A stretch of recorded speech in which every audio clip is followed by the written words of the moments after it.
在会见欧盟委员会主席冯德莱恩时，习近平指出，中方始终将欧盟视为国际格局中一支战略性力量，一直把发展中欧关系视为中国外交优先方向，愿同欧方延续良好传统，实现中欧关系高水平运行。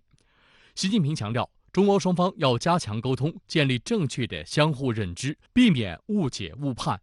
中方是欧洲解决能源、通货膨胀等挑战、提升竞争力的重要伙伴，欢迎欧方继续分享中国发展红利。希望欧盟委员会着眼欧盟根本和长远利益，从中欧关系大局出发，为中欧关系健康稳定发展发挥积极作用。冯德莱恩表示，欧中文明交流互鉴对双方和世界具有积极影响，欧方完全不赞同搞脱钩断链，希望同中方加强交往对话，尽早重启3个对话机制，开展更多互利合作。关于台湾问题，习近平强调，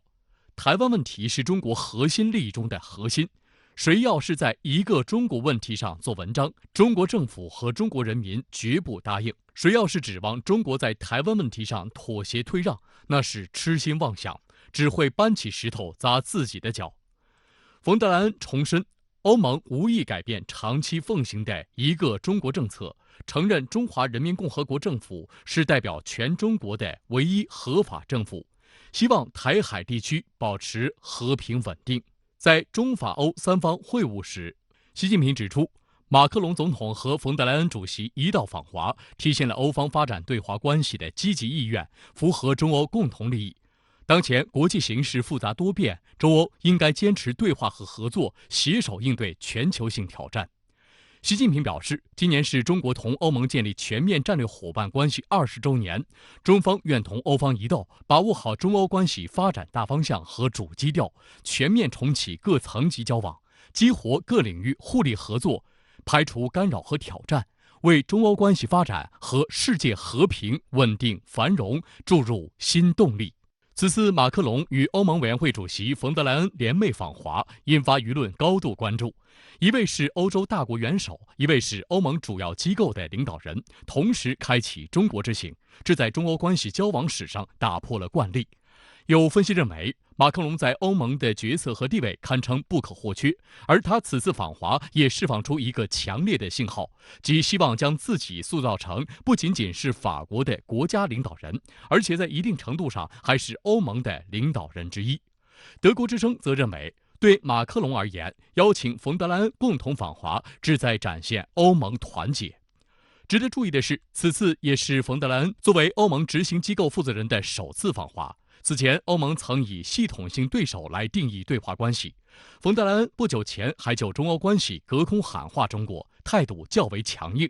不过，在开启访华行程前，冯德莱恩在布鲁塞尔就中欧关系发表原则性讲话时就提到，欧盟不希望与中国脱钩，而是通过平衡与中国的关系来脱险。国际社会也高度关注马克龙和冯德莱恩联袂访华。美国《纽约时报》在评论中称，欧洲领导人陆续到访北京时，正值美国加大对欧洲的压力，要求他们在中美之间选边站。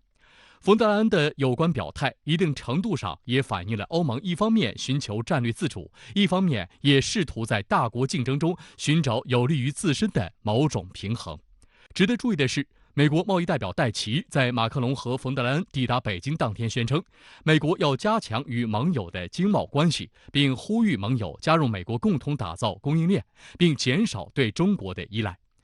法新社则援引法国总统办公室的一名官员的话表示，中欧有分歧在所难免，但欧洲大可不必对华咄咄逼人。欧洲领导人愿意访华，中方也积极接待，意味着中欧的共同利益不容忽视。而且如此频繁的访问安排，也意味着中欧关系已经迅速稳定下来。6号的外交部例行记者会上，发言人毛宁表示，近期多位欧洲领导人访华，成果丰硕。现在几乎每周，中国同欧洲国家都在北京举行外交部政治磋商，为下阶段中欧之间频密的高层互动做准备。一年之计在于春，春意盎然，中欧各领域交往已迅速重启，正全面铺开。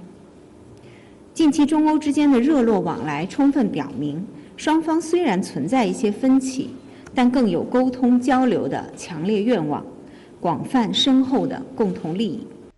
本周以来，欧洲政要密集访华引起高度关注。值得注意的是，法国总统马克龙、欧盟委员会主席冯德莱恩两位欧洲政要同行访华，但在安排上各不相同。有评论认为，同行不仅在中欧关系交往史上打破了惯例，更是希望展现欧盟外交的一致性。而另一方面，法国认为其外交要独立自主。欧盟整体对华政策仍处于调整期，外界也期待此次中欧领导人能通过面对面的交流，在稳定双边关系的基础上增进互信。